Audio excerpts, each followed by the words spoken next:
Hey guys, I've got my friend Jimmy Moore on the show. It's been a while and I'm excited to dive in all things fat loss, health, longevity, biohacking, fasting, all that for you. As Jimmy Moore has been on the show a few times, as I just wrote a blog, I started this podcast with John Smith, and Jimmy Moore was one of our first guests 10 years ago. And I haven't been as podcasting as long as Jimmy Moore, but you are like the original podcast expert and still going at it today. So thanks for coming on my show to share your story. 10 years ago, Debbie, man, I'm feeling old now. Did he? Well, you're the same age as me. I just turned 50 last week, or I say 50, and you're the same age this year as well, right? Yeah, I'm turning 50 on December 27th. So yes, we're same age. I went live this morning and I mentioned that my birthday was coming up, 50th birthday, and 3 other people from 1971 said, I turned 50 this year too. I'm like, wow, it's the year of the 50, I guess. I know, a good year, 1971. I had 4 days of activities and I worked for 6 months trying to prepare for my birthday workout, and it was a good one. Are you doing anything special that you're working towards on your 50? Oh, that I'm leading up to it? Yeah.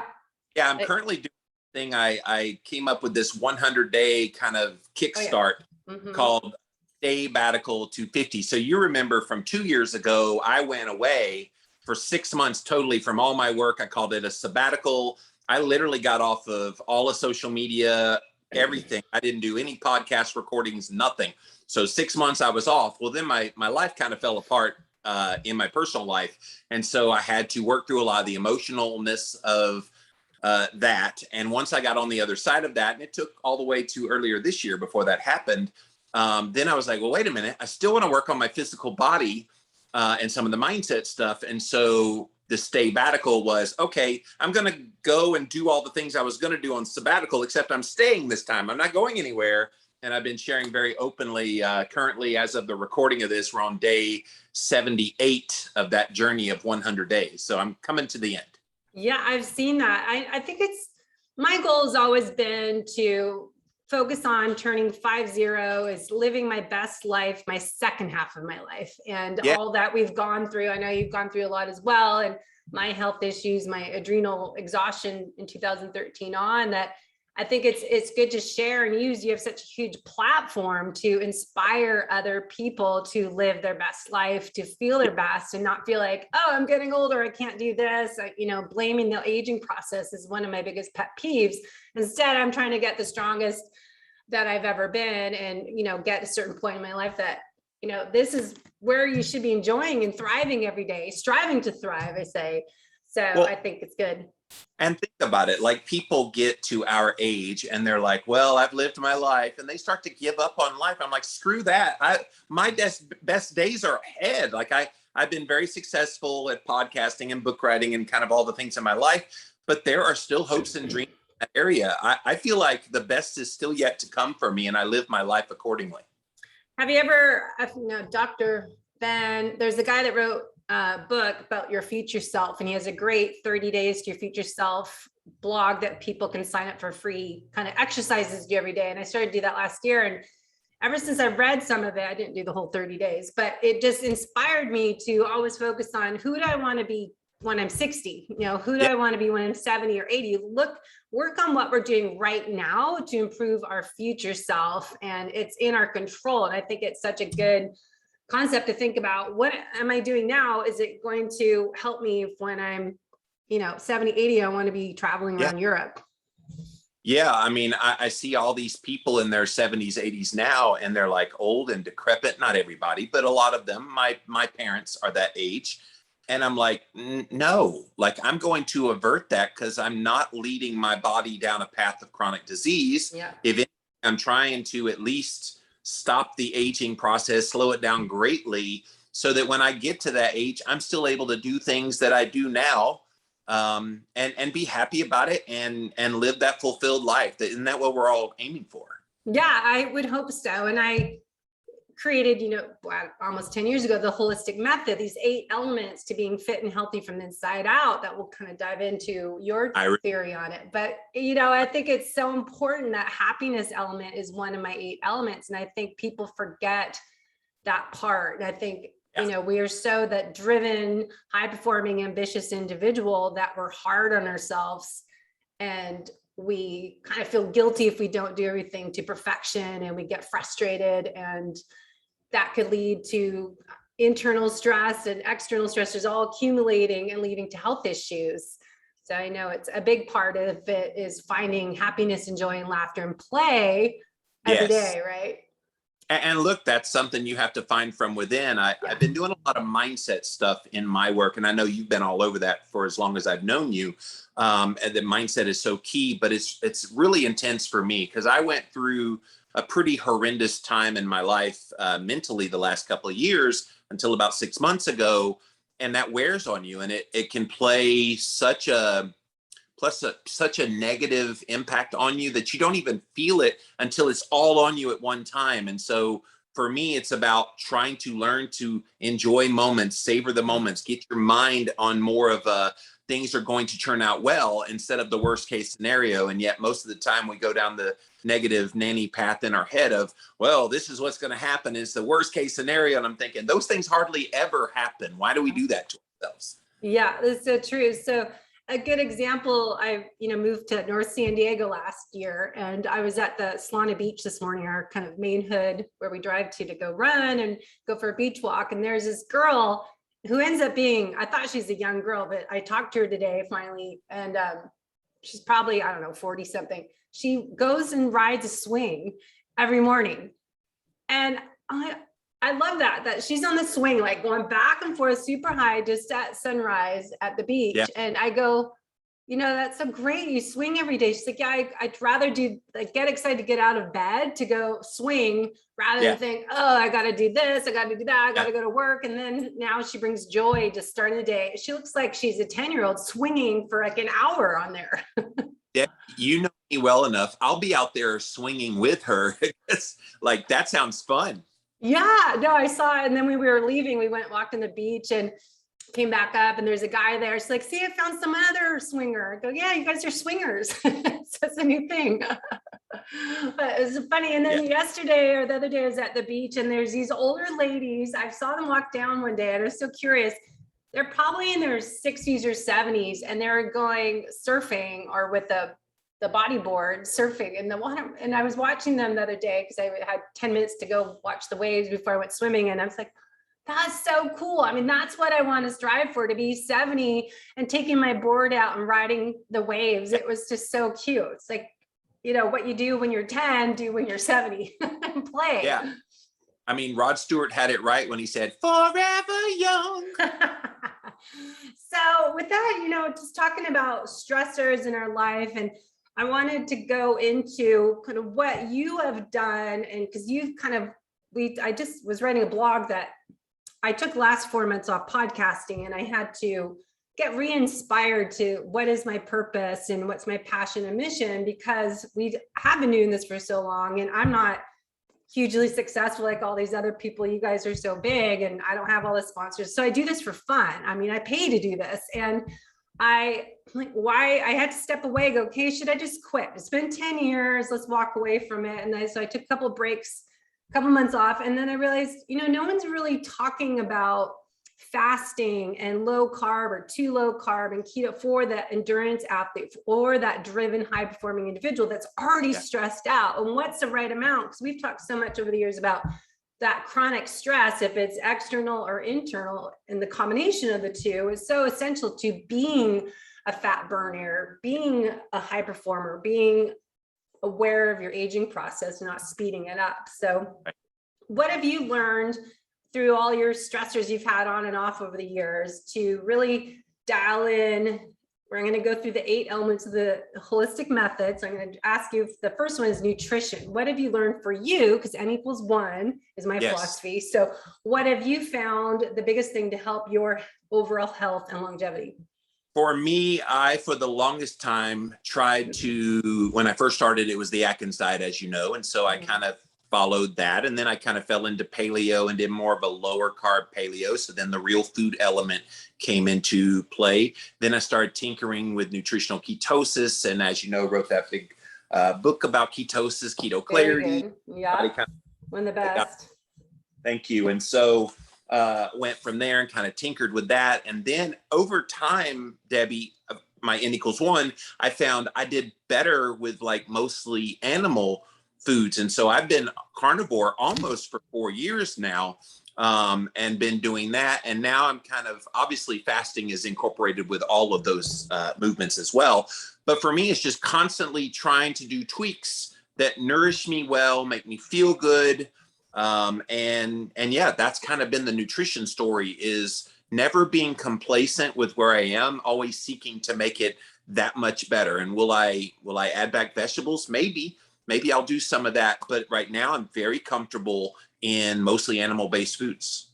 And you're not being strict, like you're on a diet. It's sustainable, and that's what your body wants, rather than I feel like it's a diet when people say they're carnivore and they're avoiding vegetables. And I think it needs to be sustainable. If I want an avocado, Jimmy's going to have an avocado. Yeah. I'm not going to be anal retentive about it. But I also know I feel best with those proteins and fats from animal foods. In fact, just before I got on the air, I have backyard chickens. And so I cooked up 7 of my backyard chicken eggs, cooked in grass-fed butter with some spices, salt, and a little bit of mozzarella cheese. And that was my lunch.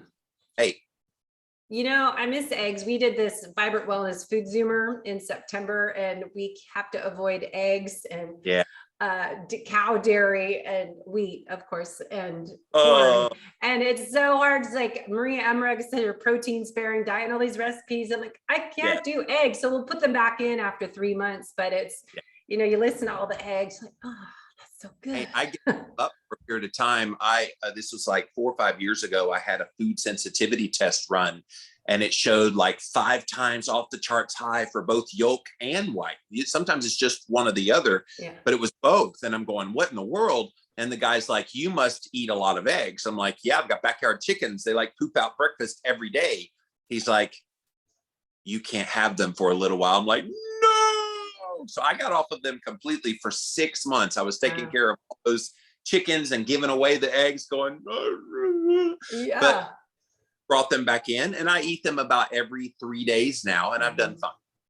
Yeah, I think it's what I learned years ago from Paul Chek, is when I did his coaching program, it's the 4-day rotation diet. So if you want to avoid getting food sensitivities to your favorite foods, like I had avocados and eggs on my food list, that just don't have it every day, because it seems like that gets tagged as an enemy when we start to eat something too much, and we all have some level of leaky gut. But I think it's, you know, trying to not have that happen, so I don't have to be sad without eggs.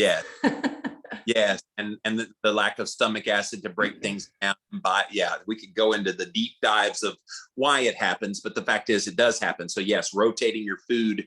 I'm a big fan of that. People that like to eat monolithically, I'm like, that's going to catch up to you.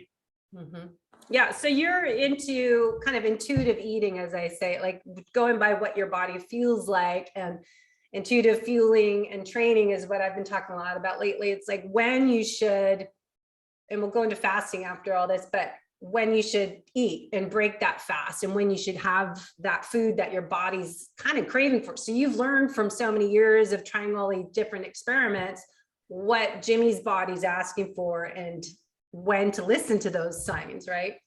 Yeah. And look, and it's not even a linear path of, well, at 10 o'clock in the morning, that's when I have my first meal, and at 4 o'clock, no, I just like wait for hunger to kind of give me that cue. Used to, hunger meant ravenous, got to go eat all the junk food. Now hunger is like, okay, I should probably eat within the next couple of hours. That's what it means to me. And the hunger is just the tap, tap, tap. Are you there? Rather than and go eat now. I don't have I could literally go 48, 72 hours and not eat and be just fine. I don't know many people that can say that, but I can, because I feed myself well, and my body's not freaking out. It's getting all that it needs. And so that when I do eat, I feel that nourishment, I get the benefit from that. And yeah, it's such food freedom. People are like, oh, you're going to tie yourself down if you eat keto or carnivore. I'm like, I have never been more free in my diet than I am right now. Yeah, I like to not say what type of eater I'm in. I just like eat real food that makes me feel good. Yeah. And as we learn nutritional therapy, you know, that balances my blood sugar. I'm using my continuous glucose monitor again now to really find out what I can eat. And it's amazing. Kind of talk about that real quick, is that how much everyone reacts to food differently, but stress, if I'm driving and there's a slow poke car driving ridiculously, my blood sugar went up to 160. It's like every stress response is this blood sugar response for sure. So Debbie, you know, stressed spelled backwards. Oh yeah, you told me that. Desserts. So, yeah, it's so perfect that you told me that years ago. I forgot about that, but that is, you know, the next thing when I go into exercise, but just how it's not just food we eat that will raise our blood sugar. So kind of can touch on that. But I was going to add though, I went to this keto store that I heard about in San Diego on the weekend, and it was Sunday. So I have kind of my cheat day. I had this low carb, gluten-free, grain-free cookie. I had one bite, flew my blood sugar up because I had monk fruit, and I do not, I guess, do any of the sweeteners. So I'm like, just because it's keto label does not mean it's not going to impact your blood sugar. I'll tell you what got me was when I did a book signing. This has been many years ago, maybe like 7-8 years ago, a book signing out in Berkeley. And there was this paleo restaurant there. I forget the name of it, but really wonderful kind of paleo bakery and all these things. And they said, hey, you should try our cassava flour, whatever it was, muffins. Yeah. I'm like, what's cassava flour? I had not heard of it at that point. And, oh, it's kind of it's a grain-free kind of substitute for flour. And I'm like, is it low in carbs? And they're like, well, it probably shouldn't bother you. Famous last words. So I try it and I test my blood sugar and ketone levels. Ketones got killed. Like they went away really fast. And blood sugar went from like 83 to 183 1 hour postprandial. So wow.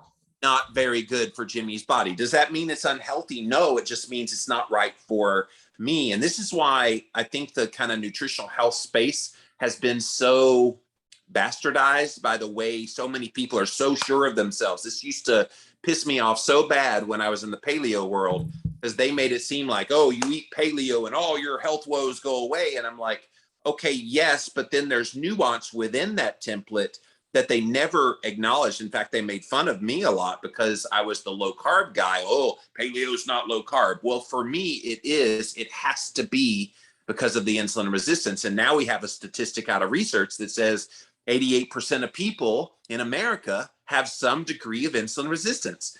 And if we don't honor that and acknowledge that and realize that that means you have to fine tune whatever it is you're doing even more to deal with that, you're being foolish. Yeah. I laugh at that. Like, how would they know? Because I went to the doctor my first time here under Kaiser, and I couldn't get them to test my insulin.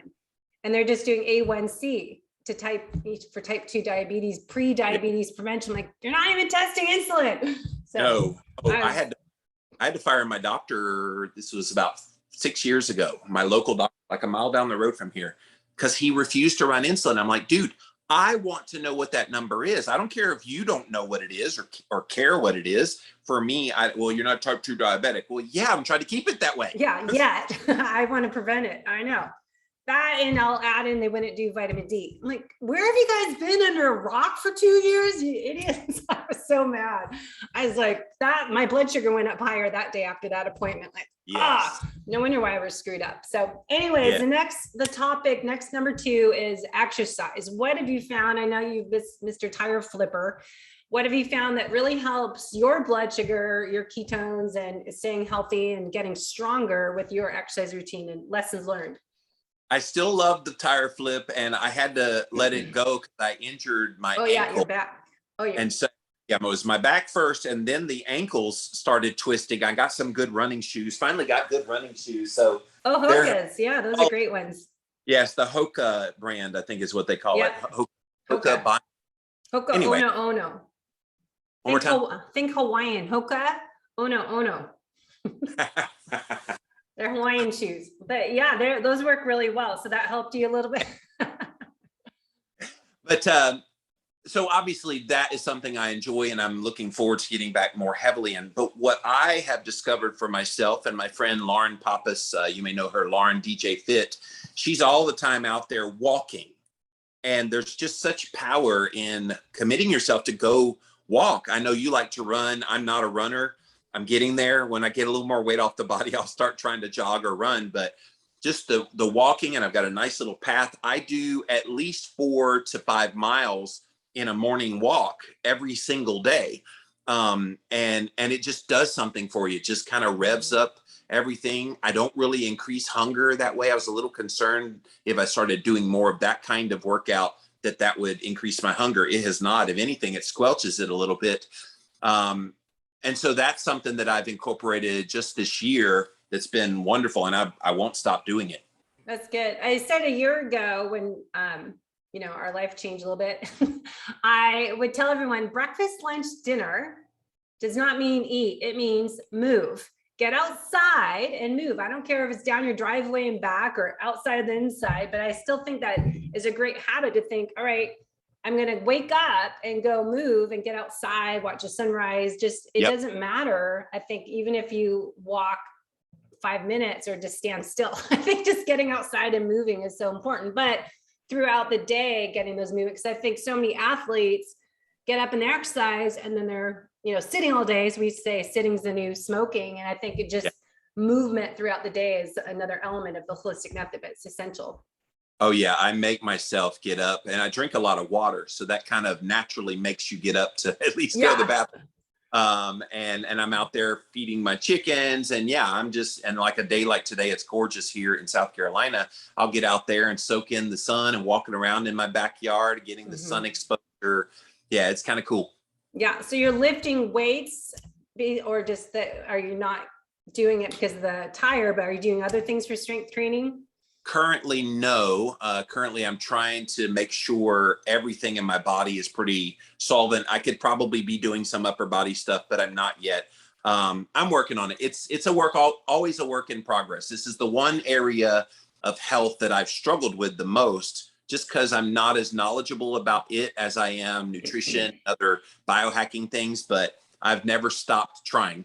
Well, you do have a lot of friends that are exercise trainers that can help you. I think, keeping it simple is what I try to say to clients, that just like do push-ups on the sofa or chair, tricep dips and squats, and just doing something that's body weight that you don't have to go anywhere, but that just takes 5 minutes, right? Or lifting books. That works too. Podcast. This is what I'm doing the rest of the podcast. That's funny. Yeah, just lifting heavy things. Our house up here, I was posting pictures last year, winter, when we were doing our granite lifting up bags, and I have 32 stairs to go up, and I was carrying a bag, and then I had a wheelbarrow carrying, like, okay, I don't need to go to the gym. I just got all this weight moving bricks and rocks and heavy bags of stuff. Yeah, so. I saw a TikTok video just yesterday of this farmer girl who is like built, like she is just got muscles where I didn't know you could have muscles. And it was have all these little very rudimentary, just farmer type of chores that she did. And she was buff, like she looked really good. Mm-hmm. Yeah. So I think strength training is a really important part. My goal is, get stronger as I get older, but I think a lot of people, and I think I'll speak of this at next year a little bit more, about strength training is so important. All these people doing the nutrition, and then build up that base, moving throughout the day, and let's layer in the next level, strength training. I'll be one of your guinea if you want to try some things out. All right, Jimmy, What do you think? I'll be one of your guinea. Okay, good. All right, the next one is sleep. What are some things you've been working on in your biohacks to optimize your sleep and not sleep during the day? So, no, I mean, sleep has been probably, besides nutrition, one of the things I've worked on the hardest, especially over the past decade. Yeah. I wear an Oura ring. Currently, my Oura ring is broken. I've got the new one on the way. So I do track the various stages of the sleep.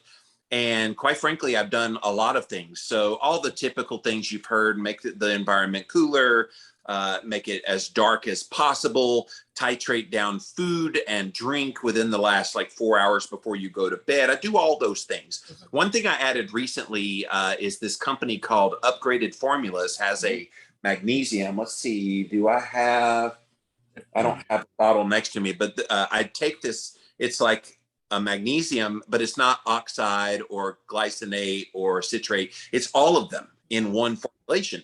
And I met him at a biohacking conference. Barton Scott is his name that created the company. He said, here, take this, you'll sleep deeper. I'm like, hi, I'm Jimmy Moore. He's like, I know you are, take this, you'll sleep deeper. And I was like, okay, dude. So I start taking this supplement, and the first night my deep sleep went up 35%. Wow. Just one little supplement. And I already dialed in and have great deep and REM sleep already. He added another 45 to 60 minutes to what I was getting. And I'm like, what is this magic, dude? So yeah, I'm always tweaking those kinds of things. There was another company there that had this spermidine supplement at the biohacking Congress in Miami. And they're also testing a higher dose of their product about increasing deep sleep. So I can start taking these supplements that have like 9 hours of deep sleep. I'm just kidding. But like always being cognizant that it can be better. Now, obviously it starts during the daytime, getting sun exposure and training the circadian rhythm. I've done that. I go to bed about the same time and I'm up, and I'm an up early kind of guy. I know you're on the West Coast. Here on the East Coast, I'm up at like 3 or 4 most mornings, but I'm asleep at like 8 o'clock and I get good, solid, restful sleep. And because when you're in ketosis, you don't have as much to repair. You don't need to sleep super long. I get that 6.5, 7 hours, and it's more than enough for me to get quality sleep in. Mm-hmm. Yeah, I for sure love my Aura Ring to experiment with what supplements changing my sleep or what habit. So you don't know, we always say as FDN practitioners, test and not guess. And to have a device as this to see, all right, did that improve my sleep or was it worse? And it's amazing what happens too. And then like my birthday weekend, we had people in and out of town and I was busy. I worked out a lot for my birthday workout. Was a little much. Probably I wouldn't recommend what I did that day, but my HRV was like in the tank, and it's just amazing. Like, okay, that's total overtraining and not enough sleep and recovery repair. And it showed on my Aura Ring. And then I got a sinus cold stuff the next day. And it's like, all right, that's what happens. You were just trying to kick off your 50s, Debbie, with a bang and say, this is what 50 looks like. Urgh.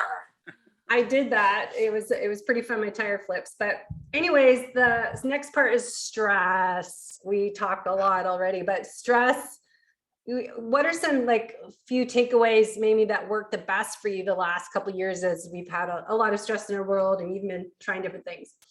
Well, in the last couple of years, but also I had my personal lifestyle going through. One of the greatest things I had was friends that surrounded me. Like I had so many that rallied around me. I also lost lots of friends, and so that was stressful.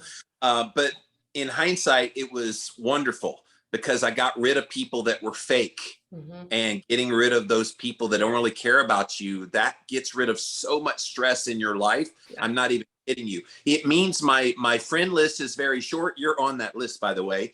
But my friend list is so short. And I like it like that because the people I allow in my life now are people I want there and who want me in their life. It's this reciprocal thing. And so that's been a big part of this, is doing that. I've also gotten into more kind of deep breathing kind of exercises and like really honing in that when my mind goes wild, I can bring that back under control just with my breath. And if you're not doing breath work, meditation, yoga, whatever floats your boat out there, it's been just so critical to me staying grounded. And then my mindset. This is something else I think, and I talk about this a lot in my work when I do my walk-in talks in the morning, is people let their minds and whatever pops in it rule their life. And like you can go through your whole life living a whole nother world up here that doesn't match the reality of your life. Like, get out of your own head. Stop believing everything that pops in your head is just 100% true. And when I started like honoring who I am and what I'm about and stopped worrying about what my head was telling me I am, the happiness, the joy, the zest for life came back into Jimmy. Losing it over 2.5 years ago when I went away on sabbatical, and I was really, you saw me at the end there before I went away on sabbatical, I was not in a good headspace. And it took me going through hell and back to appreciate where I'm at now. And where I'm at now is the most glorious, happiest time in my life. And I'm getting a little emotional because it's like, I know how hard it was to go through that. And I just want people to know you're going to go through hell, but you will come out the other side a much better person. Yeah. And in such a good place that now the rest of my life is like a canvas I'm waiting to paint because it's right there for the taking. Love that. Yeah, I think, I realized when I moved last year, it was we moved June 19th of COVID, and we just like, we were not seeing anyone anyway. So like, just get up and move. And cause we could work online, we're like, finally we'll move to San Diego because we love San Diego, and moved, North County. So it's quiet here, and the trees and mountains and ocean. And anyways, I realized, who are your real friends? Even with COVID, not to say the word COVID, with the pandemic last year, that who reaches out to you and who stays connected. But then when you move out of your hometown, who's going to still reach out? And it's amazing, like how you left for 6 months, who's going to reach out to Jimmy and still check in, see, how you doing? Are you okay? And just, check in with people. And people don't realize how much of an impact that makes on your soul and your positive vibes and everything. And I think it's just an important lesson, like check in with people that you care about, show them you're interested, ask them to go for coffee, and just call them. I mean, I get sick of social media, and I get sick of texting and emailing. Like, pick up the damn phone and call someone to show them you care and you're thinking about them. Why don't we do that anymore? Just call, talk. I'm very much a talk on the phone kind of guy, and definitely during the Black Plague over the past couple of years, I've had lots of phone calls with people. And I would say I had about 4 or 5 that regularly called. And then I had a couple dozen others that I would hear from once or twice. I think you called me one time. And so I've got those people in my life, and it's such a breath of fresh air. It reminds you of your humanity when people care enough about you to at least check on you and check you out and just make sure you're good. And that was invaluable for me.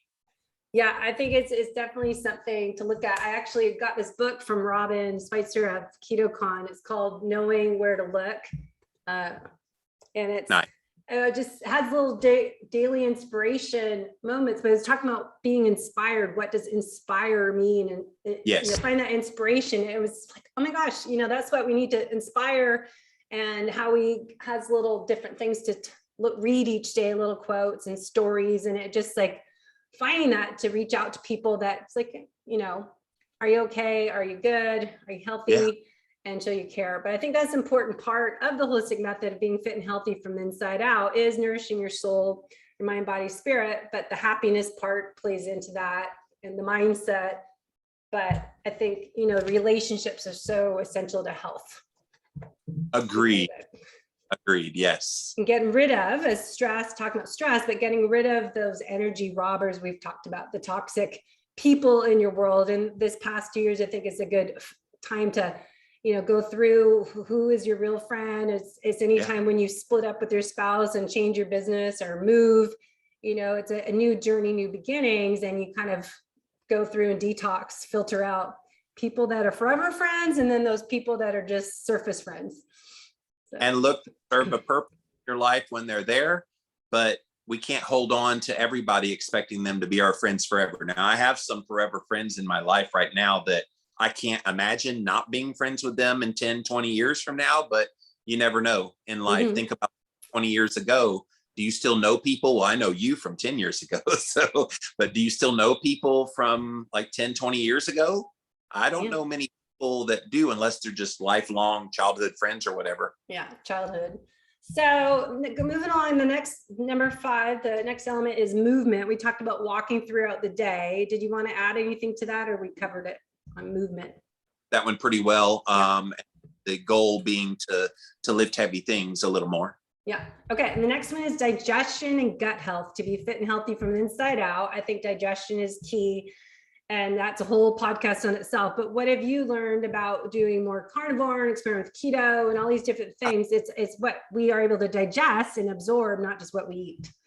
Well, and yes, I'm sorry, there's this bug that keeps flying on my face. I'm on an interview. Can't you see that? But for digestion, it's paying attention to symptoms. I'm noticing in the morning, okay, am I bloated?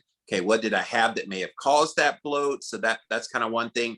And do I have the gurgles in the stomach? And the answer is no. With kind of carnivore, all of that stuff calms down because you're really not exacerbating things. Now, there are some people that go carnivore and they're not feeding their gut health very well. Maybe some fermented vegetables at that point could help. Maybe some digestive enzymes to kind of help, bile salts and things like that, depending on your fat digestion and all that. But mine's run pretty good. So it's kind of on autopilot at this point. I don't have to if it ain't broke, don't fix it kind of thing. I think sometimes people, well, we know we need probiotics. We know we need to feed the gut microbiome. We need this and that.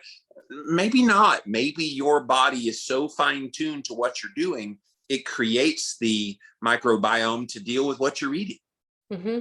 Yeah, I think microbiome and gut health is such a fascinating topic, and there's always new stuff coming out. And do we have to be on all these supplements all the time, or can we be on and off? And I always tell my clients that, all right, the goal is not to be on here forever. It's just a 90-day reset, and then titrate things in and out and not be stuck like this is forever. Because ancestral health, they didn't take any supplements. So it's looking at, I think digestion starts north to south. So we want to work on how we're eating. And I always talk about how, when, why we're eating and what we're eating, of course. But I think it's a part of how we eat is part of the digestion issue. And the mindfulness of it and paying attention to your food. Like, trust me, with the foods I eat, it's like delicious. I savor it. I enjoy it. And then when it's done, that's it. I'm fueled. I got the food that I need.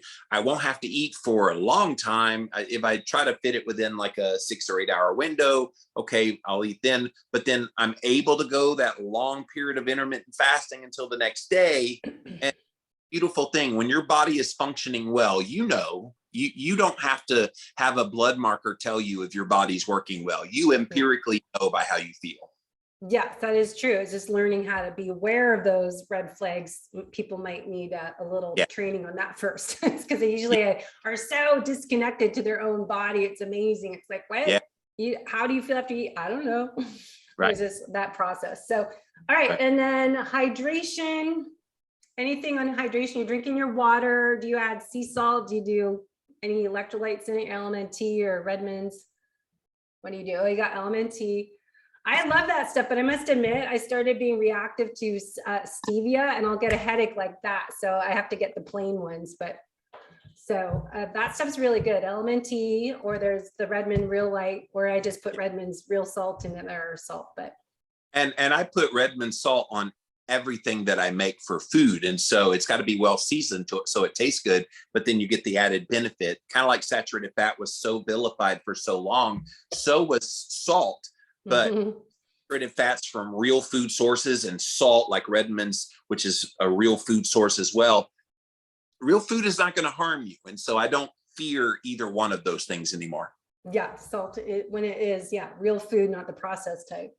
Okay, and we talked about happiness, joy, play. What are things that you do each day to make yourself smile and laugh and have fun? I try to be a bright light in people's lives. And if that means cracking a joke, being a smile. I go on camera every day on Instagram talking to my followers, and people often will write me afterwards, Debbie, going, thank you. I just needed somebody that I could feel their energy, and I feel your energy when you talk. And I'm like, oh, that's cool. Like I think when you live a joyful, happy life, it exudes. And I'm hoping today I'm coming through that way to you, that I just feel like life is too short to go mope around as if the world's coming to an end, and it might be, but let's put that aside for the moment. We should be living zestful, vibrant lives. And if you're not, it's on you. It's on you.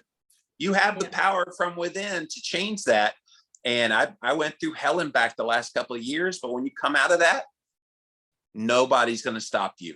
The world is your oyster at that point, and you can make of it what you want. You can be a sad sap for the rest of your life, or you can get out there and just try to make the world a better place. I open doors for people.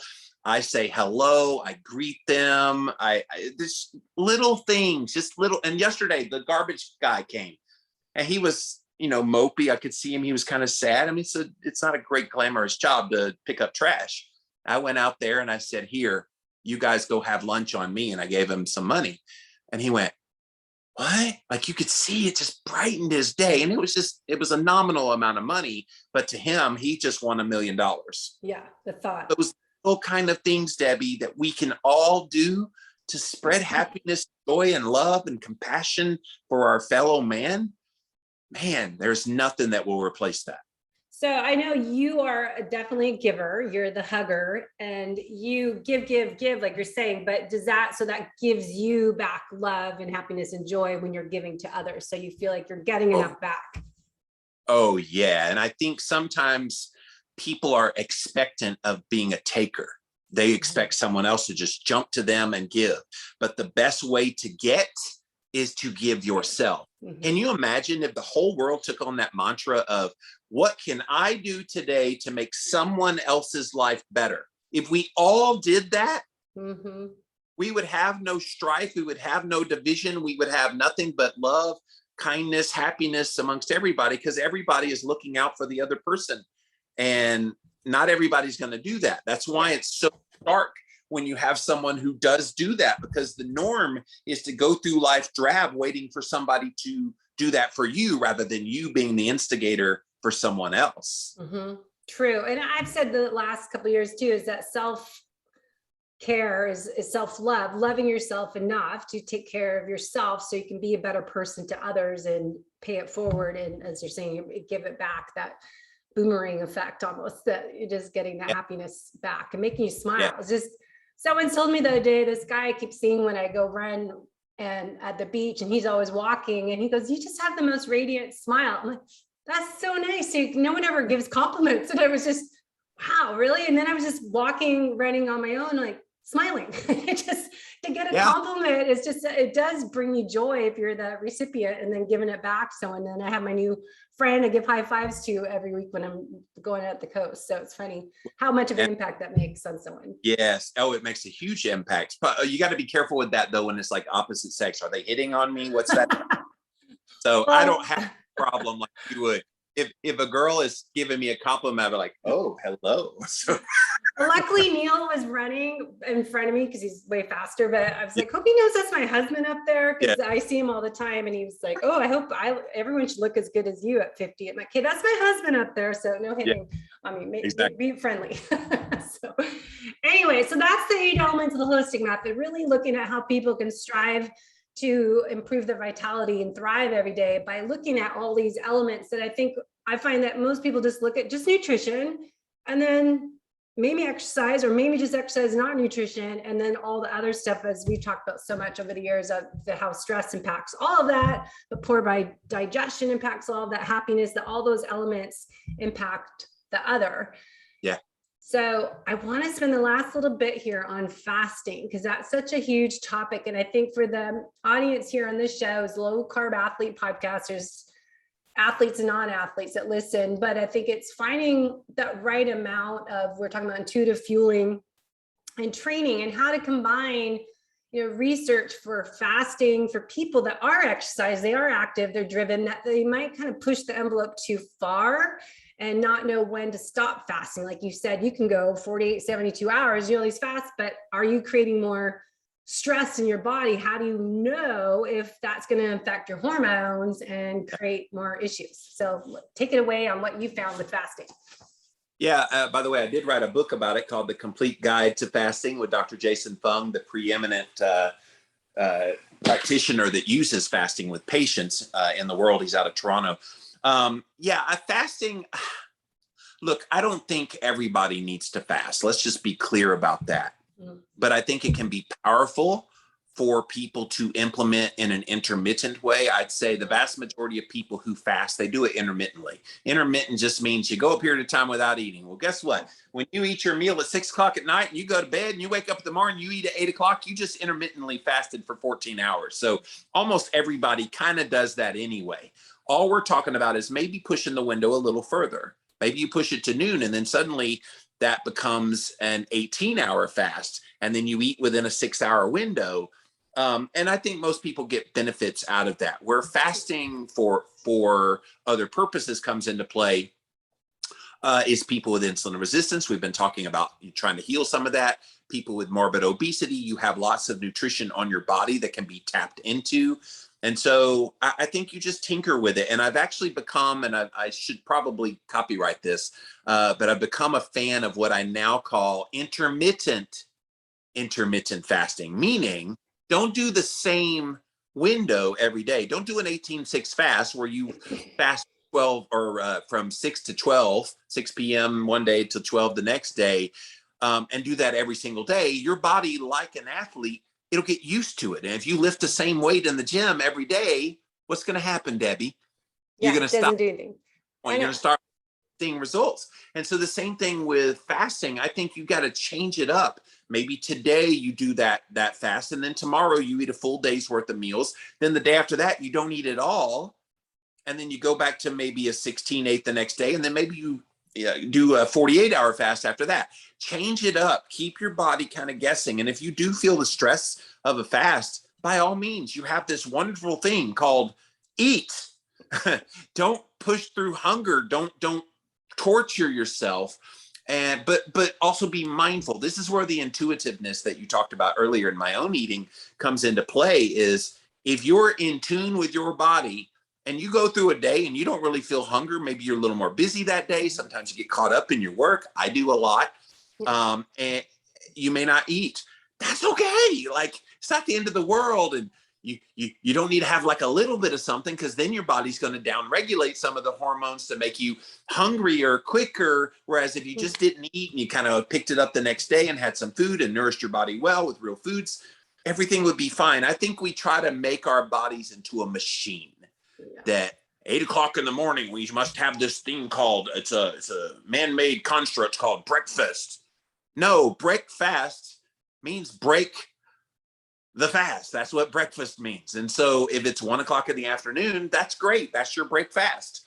And we need to stop trying to fit it within a mold. I don't eat by the clock. I eat by my internal body clock telling me when it's time or not time.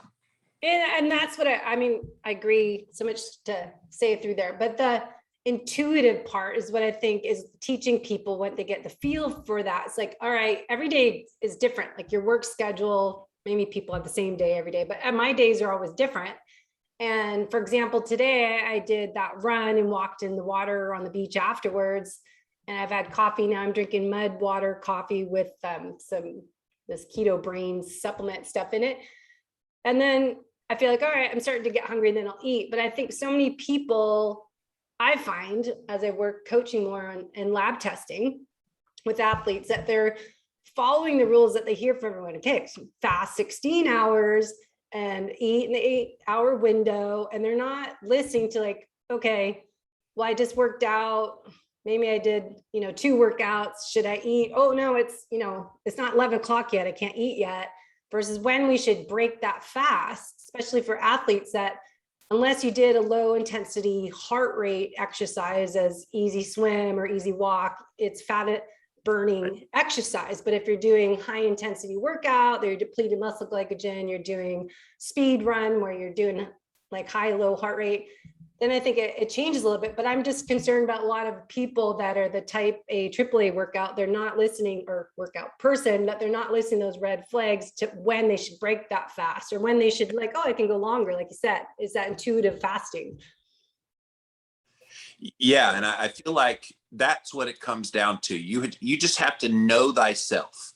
And you're an athlete and you want to incorporate some fasting, you just have to know, okay, time it with your performance, with your training. And yeah, don't don't be anal retentive about it, that it has to fit some, again, time schedule. Listen to your body. Post-workout, if you feel like you need protein, by all means, go eat some friggin' protein and then start the fast then. And then that will make it work better.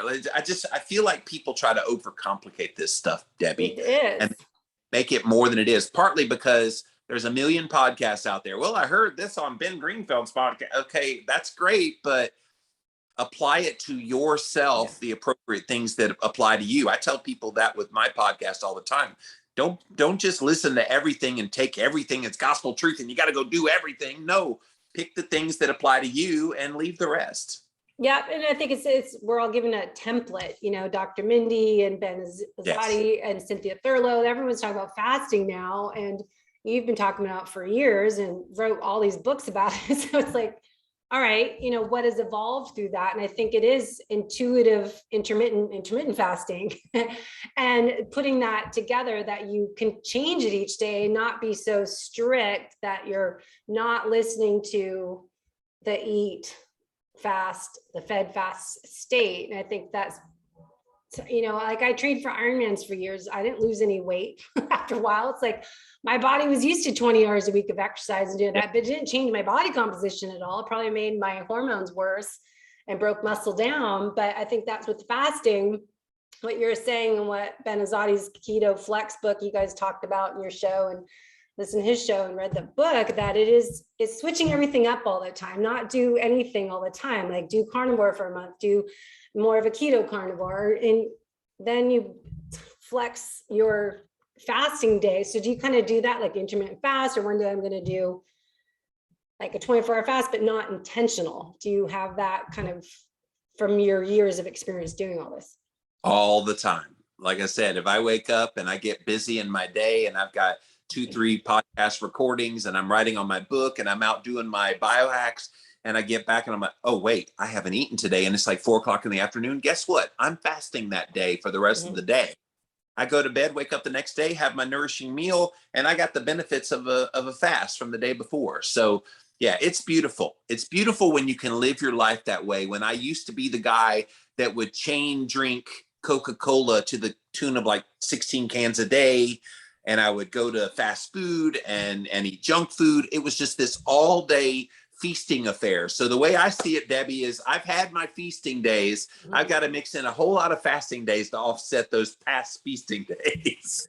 Yeah, that it is like the feast fast is what people talk about. But then I really do like having it switch it up, that you're not doing the same thing every day, which goes for everything. And it's that Goldilocks effect, not too much, not too little. Because I find with all of this, a lot of people do too much of it, too low of carbs for the athletes, too much this, too much fasting, too much stress, or whatever it might be. It's just too much fill in the blank, that fill the word in. So I think it's good to teach people how to learn how to listen to themselves and individualize it. And you get there. I think people go on day one and they want to try to implement as if they've done this for 10 years. I'm like, no, I've done this 17 years now. And I still learn things, but I'm in a good routine now. And I've done this a while. Don't beat yourself up if you're just kind of starting. Get the basics down. Learn to listen to your body. Wear a CGM. See how you feel at various blood sugar readings. Kind of do all the things and try. And just be the best N=1, paying attention to what's happening to you that you can possibly be. And after a while, it becomes very intuitive where you are, and you just do the things. You don't even think about them anymore. They're so intuitive. Yeah. Do you do any supplements for like berberine or any blood sugar? Well, prophylactically last year when everything went down in March last year, I started even before the studies came out, just because I'd interviewed enough people. I started prophylactically taking pretty high dose vitamin D3, K2, and I've yet to get this thing, by the way. And I've obviously not getting the hokey pokey thing either. So that was one thing that I did. As far as berberine, I have taken berberine. I've got some in there, but my blood sugar is pretty steady all the time. I know it can help heal some of the insulin resistance, and I'll cycle it in every once in a while. I try to stay away from being so dependent on supplements. I try to get really high quality nutrition from my food. And so I know sometimes you need that help, but I try not to rely on that so often. You eat organ meat, don't you? Or you're kind of the nose to tail? Yeah, I've got beef, heart. I'm trying to remember what, a pork, liver. I've got different ones in my freezer now that I'll pull. I don't like it, but I'll eat it because I know how good it is for you. Yeah, I take the capsules. I'm not eating it, but I Yeah. think that's when carnivore works for people, Yeah. that they get so much more nutrition doing the organ meat part, but Yeah. I can't do that. I have the freeze dried capsules as well, and I will take those as well. But I'm trying to get more real food oriented with it all, because look, that's what hunter gatherer man did. They ate the guts of the animal and didn't even think twice about it. Yeah, eat the guts and drink the blood and all that. Not going to happen for me, but it sounds, I understand the benefits of it, but I'm not going to be doing that No, way.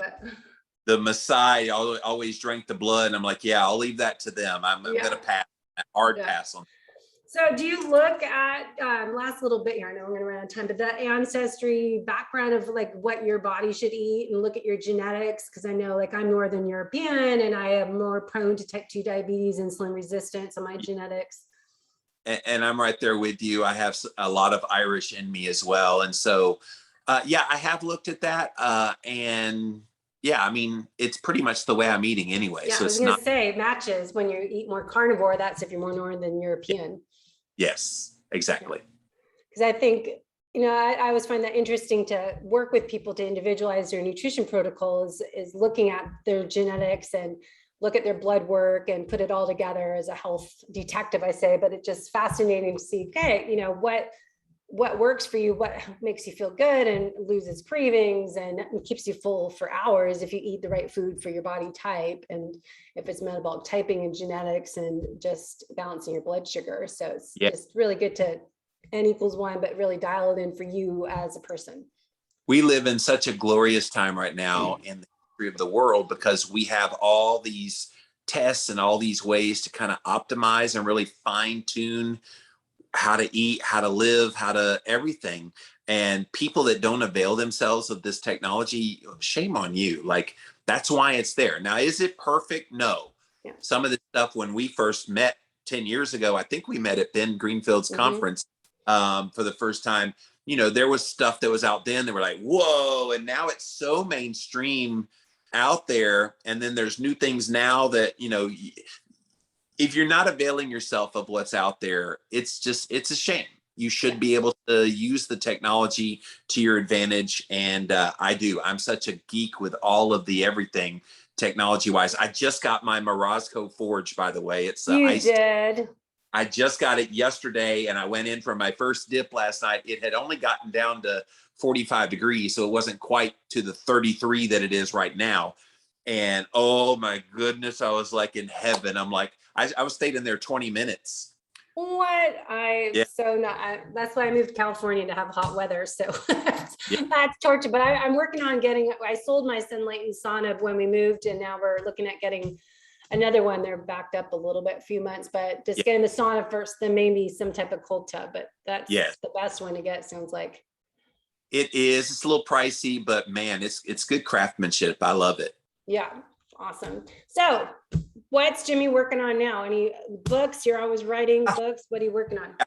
The midst of writing a book with my best friend, Brittany Davis. We do a podcast together on Mondays called the One Step Deeper podcast. It's my first ever mindset podcast. I've done nutrition and health shows forever. This one, we talk a little bit around the edges of nutrition and health, but it's mostly like, have you been through trauma? Why do you believe the way you do? Can we shift this mindset into this mindset to make your life better? So that's what we do in our podcast on Mondays. But she and I are writing a companion book to it called the One Step Deeper Journal. And so it's a 40-day journal that will have basically inspirational kind of things. And we go in hard. I mean, when we call it One Step Deeper, we're not just like tiptoeing in and holding your hand and coddling you. We're kind of going tip, tip, bam, you know, okay, we really get a message. And so we're excited to get that out. We're finishing up the manuscript as we speak. And we hope to have it out sometime in early 2022. So is it going to be a quote on one side, then a journal page on the other side? Yeah. So yes. And there will be questions at the end of the journal entry that we want you to ponder and go one step deeper on. So yes, it's going to be loaded for bear. You know me well enough. And Brittany, in my opinion, is far better at this stuff than I am. And it's been fun writing a book with her because this is her very first book. This is my 10th book. And so she's got that like wide-eyed, and I'm like, it's cool. Like she's a little like freaking out. I'm like, I've done this a while. You're going to be okay. Yeah. So. Good. Well, that'll be great. I think, part of the happiness and joy and that transformation to be my best self is practice what I preach and have people write in a journal. And I do that myself. 3 things you're grateful for today. But yes. The book I was using I finished it, and then just have a little notebook I got on being awesome is what it is. Like how you can write in on one side a quote. And I just love the quotes, and I don't want to throw away the book when I'm done the journaling, because it's like all these great quotes on this side. They're just good to open up and read them, or read little pages like that book I was showing you about. Something similar. It's so inspirational that you just want to leave on the counter or your coffee table and pick it up and say, okay, what's my quote to read for today? Well, and our goal with this is for this to be a series, kind of like Chicken Soup for the Soul. So we have One Step Deeper journal, but then the next one will be like One Step Deeper for trauma, one for anxiety, like you name it. We want to make it kind of a series. And so we'll see how the first one does. We're self-publishing. And so, we just want to see what happens. Awesome. Well, you're always working on something and always following your purpose and passion about everything and having a great impact on the world, and always inspiring everyone to do more. So Jimmy Moore, Jimmy Moore, do more. So thank you so much for coming on the show. It just seemed appropriate to have you on as we start our new season. 2022, this is coming out. So it's just great after, our journey of podcasting in 10 years in the health space, just how much has changed and how much we keep learning. And it's always something new to explore and share. So thank you for sharing your way of living life to the fullest as you turn 50. And I wish you all the best. Thank you, Debbie. You are a sweetheart. You've been a longtime friend, and anytime I can do something for you, I'm there for you, and vice versa. I know that's true too. Yes, sir. Thank you so much.